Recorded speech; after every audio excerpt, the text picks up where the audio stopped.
around the world because this is the internet. And as you can see, this is an example of the Fukushima in Japan, the meltdown that we had here. Uh, when the uranium heated, uranium heated, or plutonium heated boil water uh, gets under pressure after it's boiled, and then spins the turbines to produce electricity using the concentrated heat from chemical heat from the uranium rods or pellets or plutonium or whatever uh, radioactive chemical element they can use to produce the steam. Of course, the irradiated water is supposed to be distilled water, but I guess seawater is filtered and then boiled. And as you can see, when it gets heated up and starts boiling, then it produces steam out of the vortex. You can see the steam coming out, and then the heated water, in this case, is just an example of the Fukushima. After the meltdown, we call it that, but originally Fukushima, which should have been a clear indication you really don't want to put a reactor at a place called Fukushima.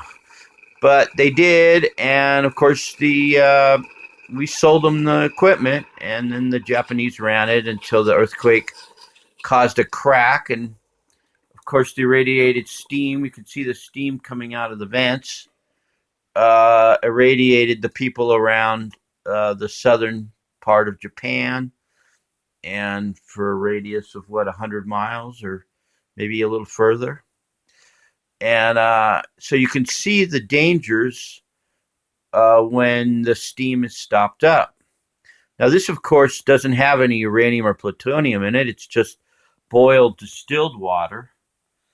And the reason why, but it's a good example of what happened at Fukushima and why mixing plutonium or uranium with boiling water is really kind of insane.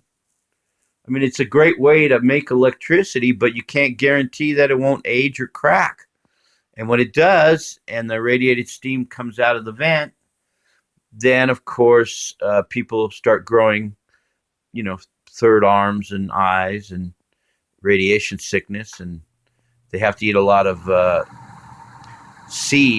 pumpkin seeds or kernels to try to absorb all the radiation out of their body and maybe the surrounding water and food or whatever. So this is the example of Fukushima and the dangers of mixing boiling water with plutonium or uranium and then trying to contain it.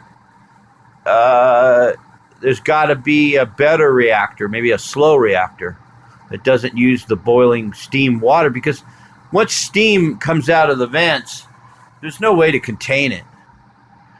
And so in the future, man has to produce energy, most likely by solar, since there's always the sun. Solar energy is probably the smartest way to collect energy. It takes more area, but we have a lot of roofs out there and plenty of time to mount solar panels on roofs.